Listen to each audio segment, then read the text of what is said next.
Watchers of the Marvel Multiverse, we have a winner of Cap's Shield. Melvin Goma at Antares Eclipse on Twitter has won the raffle, so Melvin, please DM us at thestupendousswave on Twitter to claim your prize. Thank you everyone who participated, and keep an eye out for future raffles.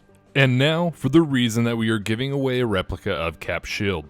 If you haven't watched The Falcon and the Winter Soldier yet, I recommend you turn back now, as there will be spoilers ahead, but you should know that it was a great start to this new series. First things first, as I said, I really thought that this was a fantastic start to The Falcon and the Winter Soldier. While it doesn't get too much into the action yet, it really sets up the story we are going to see.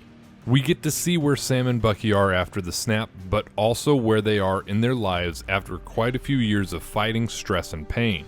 While this seems like it will be mostly Sam's story as he tries to juggle family life and his role as a superhero, we do get a little bit of Bucky's story as well, as he will be coming to terms with his life as the Winter Soldier and adjust to his new life as a 106-year-old that's only really in his 30s. While this is going to be an action series, this show looks like it is going to have a lot of great story that will build up each of these characters and show their growth and development as they face both personally and together all the challenges that their stories will throw at them.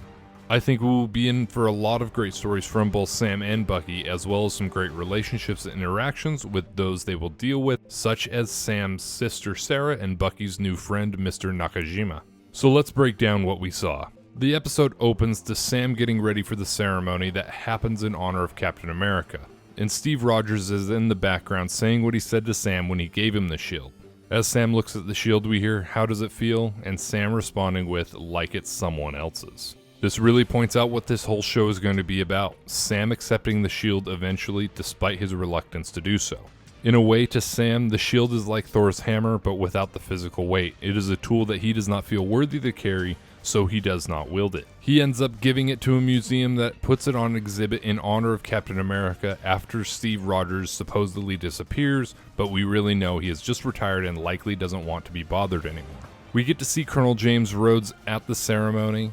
And just to make a quick note, his legs appear to be better and he does not appear to be using the power legs Stark made for him, so either he got better and this will be explained in Armor Wars, or he's just wearing them under his uniform. But that's a question for another time. Rhodey pulls Sam aside and talks to him, catching up with him but ultimately asking him why Sam didn't take up the mantle of Captain America. Sam explains that he thinks that the shield and the title really belongs to Steve and Steve alone, but Rhodey's true intentions are shown as he tries to explain that Cap is a symbol, and he's subtly trying to explain that Sam shouldn't be afraid to be that symbol without saying it directly. He ends the conversation leaving Sam at the exhibit with Cap's shield and saying he'll be in touch. This could mean that we see Rhodey again and he may be returning as War Machine to help out Sam and Bucky in the future. But he also may just be there as a mentor for Sam as Sam comes to terms with the calling Cap gave him. In Sam's first mission back on duty as an Avenger, Sam is helping out the US Air Force to retrieve a kidnapped Air Force captain. Here we get to see Batroc the Leaper again after his defeat and capture at the beginning of Captain America and the Winter Soldier. In the MCU, he kind of disappeared into the background, likely in prison, but being released either during or after the blip in the confusion and commotion. He is working for an organization known as the LAF, and as a mercenary, it is unknown who he is really working for or who the LAF is. We also don't know what they want with Captain Vassant. The ensuing fight that Sam has with these mercenaries takes an exciting turn through a canyon in Tunisia as Sam fights his way to save Captain Vassant. We get to see Sam in action as well as a bit more of Redwing, who we will likely see even more of as the show goes on. The conflict ends with Sam snatching Vassant out of the helicopter that Batroc is in, while also leading a missile that was fired from another chopper into the helicopter, destroying it, but Batroc did appear to jump out at the last minute, so I think that we haven't seen the last of him or the LAF, as there is still a bit of mystery there. After this, we get to see that people all over the world recognize Sam as the Falcon and an Avenger that rescued the world from Thanos, as we see a citizen of Tunisia thank him for bringing his wife back.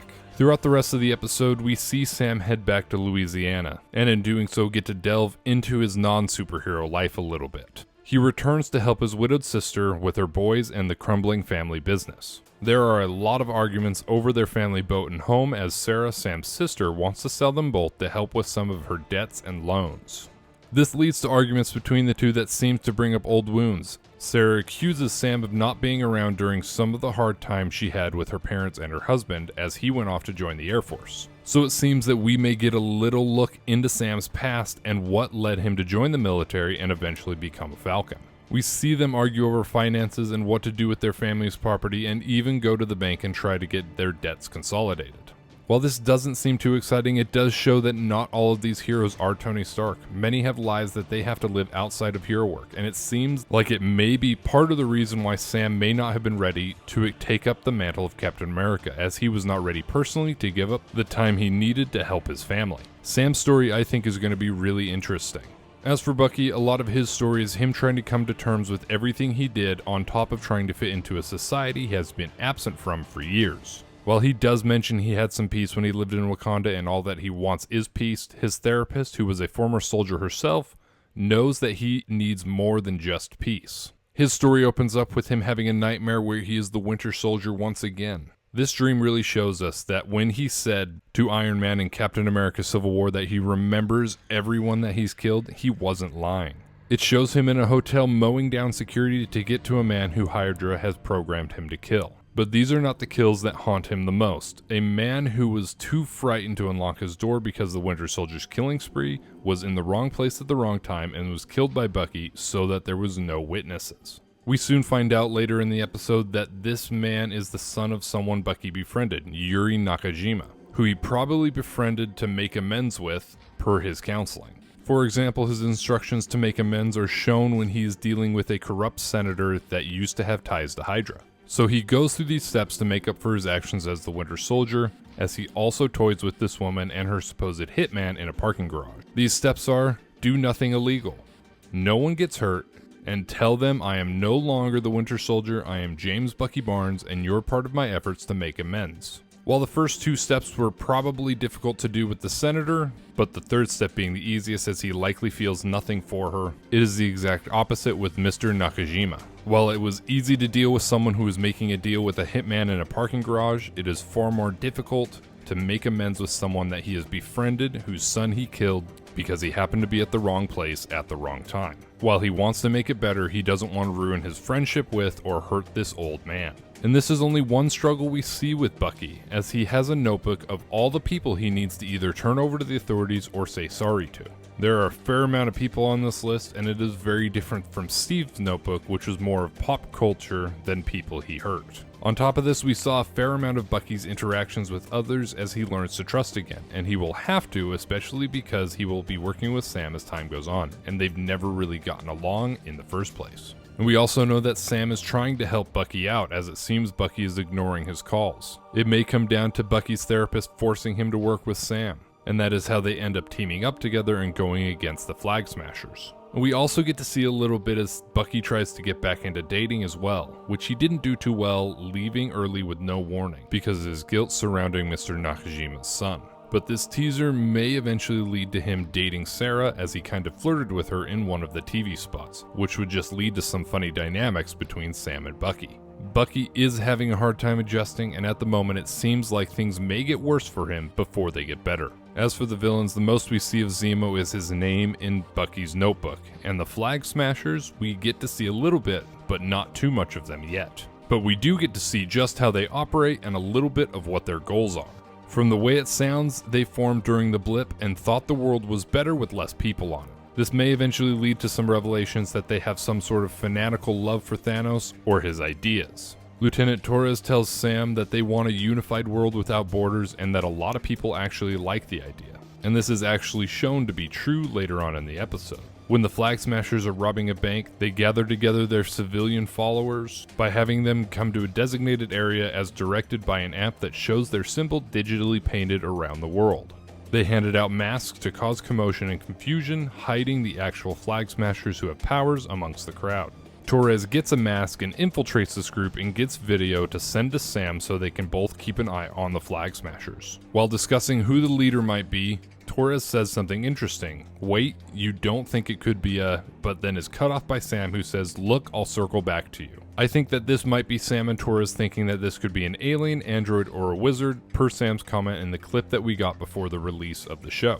But I think that these powers are more likely from some super soldier serum that was either manufactured or stolen. We actually get a hint that this is the cause in the credits. At one point, there is vials with a blue liquid similar to that of the serum that was used for Captain America and the other Winter Soldiers in Civil War. And the other great thing about this is that they are shown under a torn poster that says Power Broker. So either this is just an Easter egg, or more likely, it is a hint to how both the Flag Smashers and John Walker get their powers.